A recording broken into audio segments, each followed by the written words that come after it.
Imagine, just for a second, what it would be like to try and learn about the world before Google Street View. Oh, right. Or before you could just, pull up endless 4K travel vlogs on your phone. Exactly. Or even just searching an online encyclopedia to verify a fact. Put yourself in that headspace for a minute. Traveling to a distant land back then wasn't just a luxury. I mean, it was incredibly dangerous. And rare. Most people never left their hometowns at all. Yeah, so your entire understanding of the rest of the planet relied solely on the word of the very few people who actually survived a trip abroad. And, made it back to tell the tale. And when those travelers returned, they essentially held a total monopoly on the truth. The very concept of evidence was completely different back then. Right. If a returning explorer or a respected historian told you something existed across the ocean, you had absolutely no mechanism to fact-check them. You simply had to take their word. Or the word of the person who translated their account, which is even more complicated. But that monopoly on truth is the driving force behind our mission for today's deep dive. Which is such a fun topic today. It really is. We are unpacking a fascinating compilation of historical accounts from ancient explorers. And we're talking a wide range here, from Greek historians to Chinese missionaries. Right. People who brought back stories of at least 10 bizarre peoples, tribes, and races that they absolutely swore, actually existed. But our goal today isn't just to, read off a list of ancient monsters to you. We are going to deconstruct these historical texts to figure out the underlying mechanisms. Why were these wild stories told? Exactly. Are we looking at genuine misunderstandings, outright lies, or, deep-seated reflections of the explorer's own biases? Right. Because the overarching psychological theme connecting all these ancient accounts is deeply human. When we encounter the unknown, our imaginations just abhor a vacuum. Oh, they aggressively rush in to fill the blanks. They really do.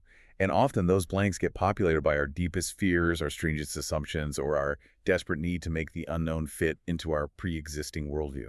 And those assumptions resulted in physical traits that just completely defy all biology. I mean, we are talking about faces and chests and people with giant umbrella feet. Which we will definitely get into. Oh, we will.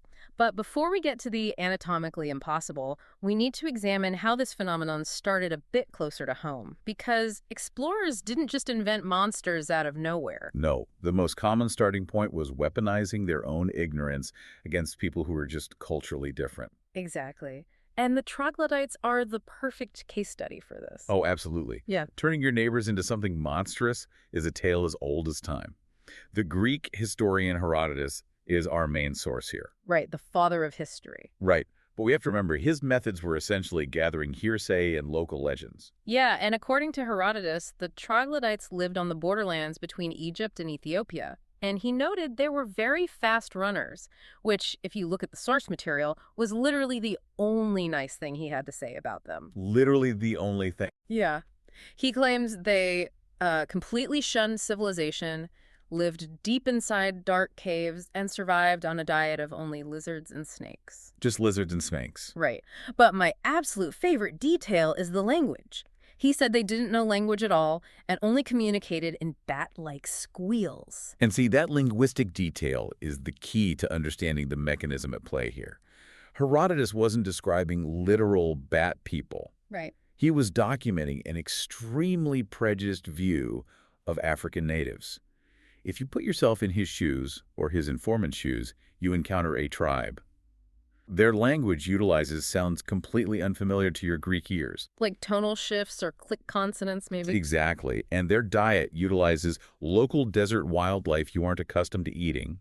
The prejudiced lens doesn't process that and say, oh, but a fascinating alternative culture. No, it filters out the humanity entirely. It says they are uncivilized, they don't even have a language, they just squeal like bats. But let me push back on that a bit, or at least take it a step further. Because that prejudiced lens didn't just filter out humanity, it completely distorted physical reality when it came to gender, too. You're talking about the Macleys. Yes, the Macleys, or Macleans, of ancient Libya. The Roman writer Pliny the Elder wrote about them, and his account is where things get genuinely bizarre. Very bizarre. He claimed they were hermaphroditic. But he didn't just mean they had mixed traits. He claimed they were literally physically split vertically down the middle of their bodies. Wow. Yeah, with male characteristics on one side and female characteristics on the other. The anatomical specificity of that visual is just jarring. half man, half woman, neatly divided down the center. But the source material gives us a massive clue as to what is really going on here. Yeah. Because Herodotus had previously written about the exact same people, the Macleys, and he didn't mention a single weird thing about their physical appearance. The only noteworthy cultural trait Herodotus mentioned was that the Macleys women waged ritual battles against women from neighboring tribes to prove their virtue. Fascinating. So, okay, let's unpack this. Is Pliny doing this consciously? Because warfare was strictly a masculine endeavor in ancient Rome. So is Pliny assuming that any woman who fights must literally be half man? Is his brain just breaking at the concept? Well, it's highly unlikely Pliny was consciously lying. It's actually more insidious than that. He just couldn't comprehend a society where women engaged in combat because it completely shattered his Roman cultural framework. Right, because in Rome, the military was the ultimate expression of masculinity. Exactly. His cultural blinders were so thick that he couldn't accept a female warrior as a natural phenomenon. To make sense of their aggressive, quote-unquote, masculine actions, his brain, and subsequently his writing, had to physically alter these women. He literally grafted male anatomy onto them to explain their behavior. He did. Yeah. It's a terrifyingly clear example of how powerful cultural biases are in shaping what we accept as objective reality. Okay, so if cultural differences caused explorers' brains to invent these monstrous anatomical traits, what happened when they encountered an environment or a climate they couldn't comprehend? Oh, that's where things get really fun. Because reading through these texts, the geography and the weather seem to trigger biological adaptations that are utterly absurd. Yeah, environmental myths operate on a fascinating pre-Darwinian logic.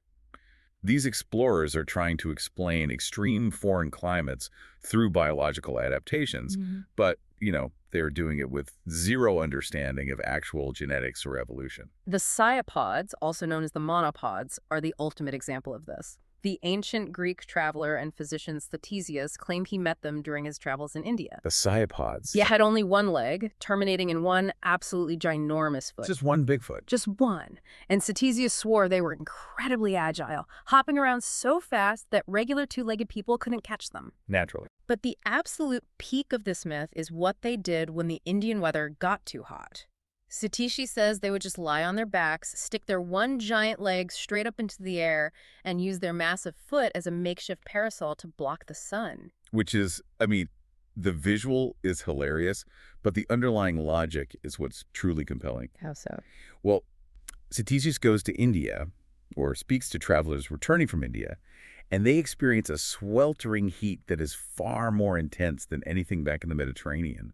So they return with a story of a creature biologically perfectly designed to survive that specific heat. Oh, I see. And we see the exact same mechanism applied to cold climates with the Panaudi. Pliny the Elder wrote about them, claiming they lived on an island in the Black Sea. And the name of the island, All Ears Island. You've got to be kidding me. Nope. The Panaudi had ears so incredibly long that they drooped all the way down to their ankles. On cold nights, they would wrap themselves up in their own ears like built-in flesh blankets. All Ears Island really makes you question the intent of the author, honestly. We really have to consider the epistemology of ancient texts here.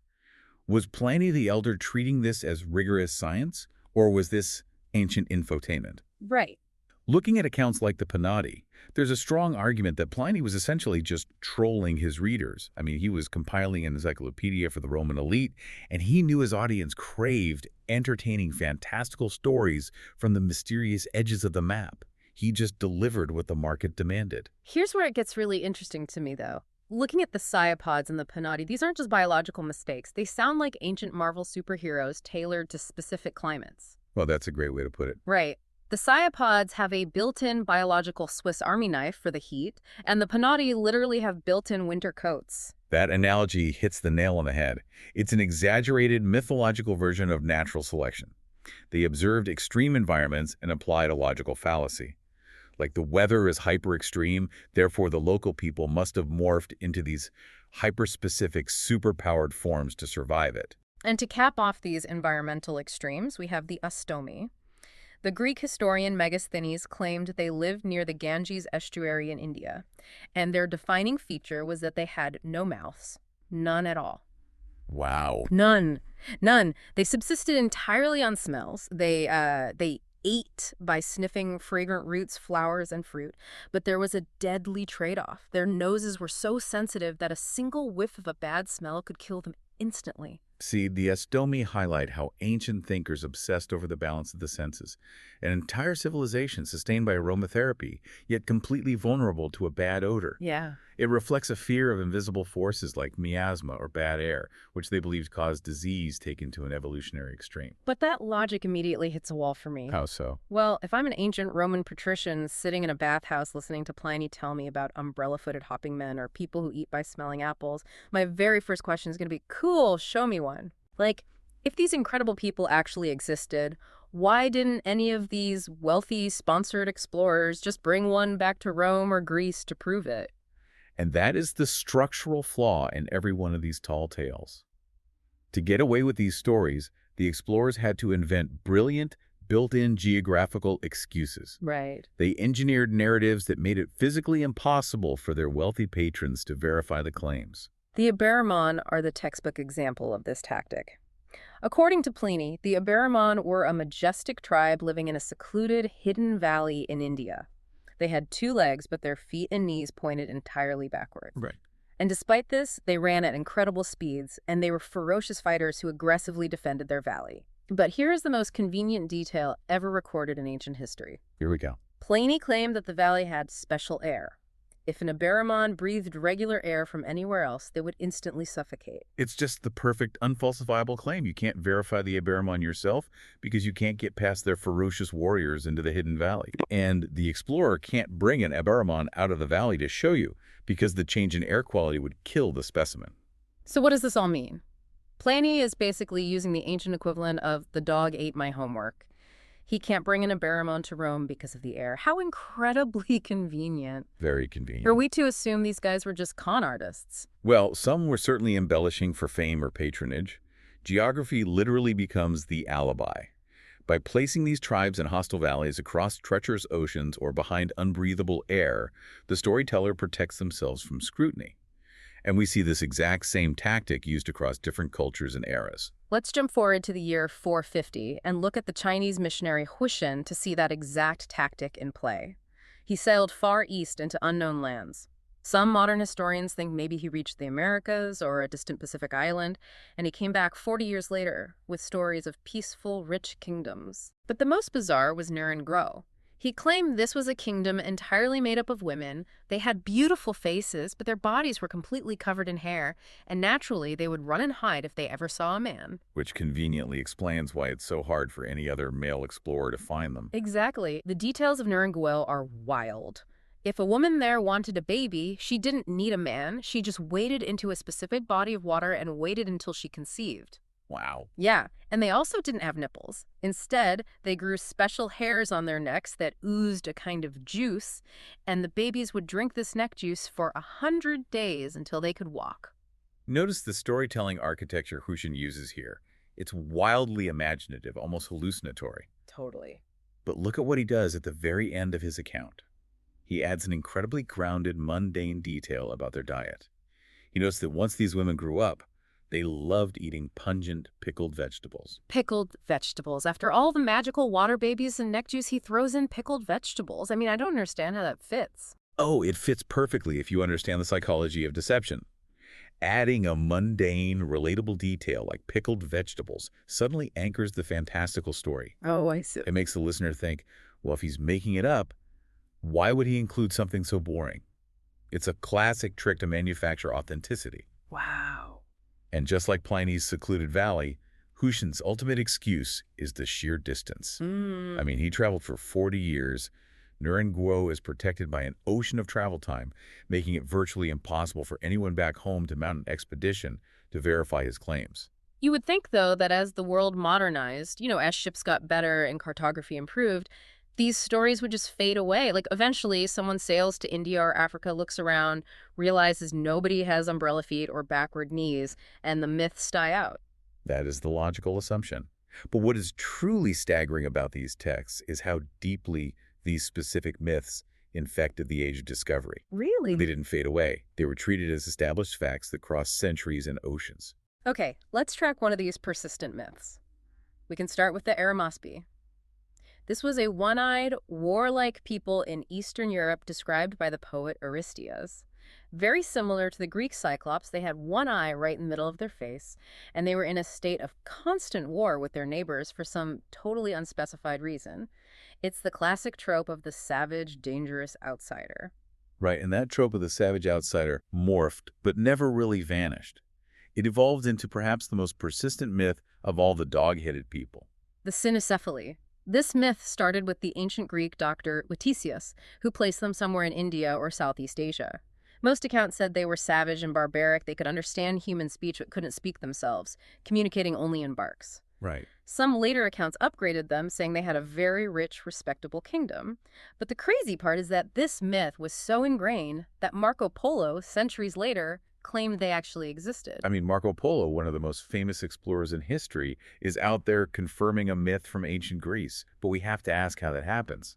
And the how gets even more concerning when Christopher Columbus enters the chat. Oh, yes. Columbus himself claimed that the Tano Native Americans were totally familiar with the dog-headed cynocephaly. He has essentially carried this ancient Greek myth across the Atlantic Ocean to the Caribbean. How is that even possible? Are they just lying? It's not necessarily a conscious lie. It's actually a catastrophic failure of translation, fueled by confirmation bias. Okay. Think about the mechanism here. Columbus isn't sailing into the unknown with a blank slate. He is desperate to prove he has reached Asia. He literally has Marco Polo's accounts annotated in his cabin. Wow. He expects to find dog-headed men because Marco Polo said they were near Asia. When Columbus arrives, he tries to communicate with the Tano people. The Tano might be warning him about a fierce neighboring tribe, perhaps the Caribs, who they say are dangerous. Columbus's biased brain filters that broken translation through his expectations. He hears fierce enemies, and his brain translates it to, the dog-headed men of Marco Polo. I must be in Asia. He finds what he's looking for because he refuses to see anything else. That makes so much sense, and it perfectly explains the deepest dive of all the blemmies, also known as the acephaloi. These were the headless people with their facial features jutting out of their chests. Herodotus mentioned them first in Africa, but this myth survived all the way to the 16th century. It's incredible. Sir Walter Raleigh, the famous English explorer, explicitly claimed to have seen these headless people. He called them the Iwapanoma and swore they were living in what is modern-day Venezuela. Sir Walter Raleigh hallucinating headless men in South America is just a stunning example of the power of expectation overriding sensory input. Wait, Columbus and Raleigh? I am still blown away by this. It's not just a bad game of telephone that lasted 2 millennia. They were literally treating a 1,000-year-old fictional guidebook as a map of reality. They completely projected ancient Greek myths onto the indigenous populations of South America. And that is the ultimate danger of confirmation bias, and why critical thinking is a survival skill, not just an academic exercise. Yeah. If you believe strongly enough that headless men with chest faces live at the edges of the world, then when you reach the edge of the world, your brain will find a way to see them. Right. You might see an indigenous warrior with his head ducked behind a large shield painted with a face. Or you might hear an exaggerated local metaphor, and instead of investigating, you accept it as absolute proof of the myth you brought with you. Even the most famous, seemingly rational explorers of their day fell victim to it. Their expectations entirely rewrote their reality. That is quite the journey we've taken today for you, the listener. We've gone from the prejudiced misinterpretations of the troglodytes in their caves, and Pliny physically dividing the Macles warrior women to protect his Roman sensibilities. Yep. We looked at the bizarre biological weather umbrellas of the Cyapods and the Panati, driven by a total misunderstanding of extreme climates, all the way to Sir Walter Raleigh hallucinating headless people in the jungles of Venezuela just because a Greek historian wrote about them thousands of years earlier. The crucial takeaway from this deep dive is that these ancient texts are far more than just funny historical footnotes. They really serve as a mirror. They reflect exactly how deeply human expectations, prejudices, and fears shape the reality we perceive. Absolutely. Whenever we encounter something or someone entirely new, our default setting is to project our own internal world onto that external unknown. And that leaves you with something really important to think about. We've seen how a real foreign language was confidently written off as bat squeals, and how entire geographic regions were filled with mythical dog-headed people just because the map was blank and the explorer needed an excuse. Now bring yourself back to today. Think about our modern world of instant global news and algorithmic feeds. As you scroll through media today, reading about distant cultures or isolated events, or people you've never personally met or witnessed, ask yourself, what dog-headed myths are we currently believing right now, simply because a trusted modern explorer confidently told us they exist?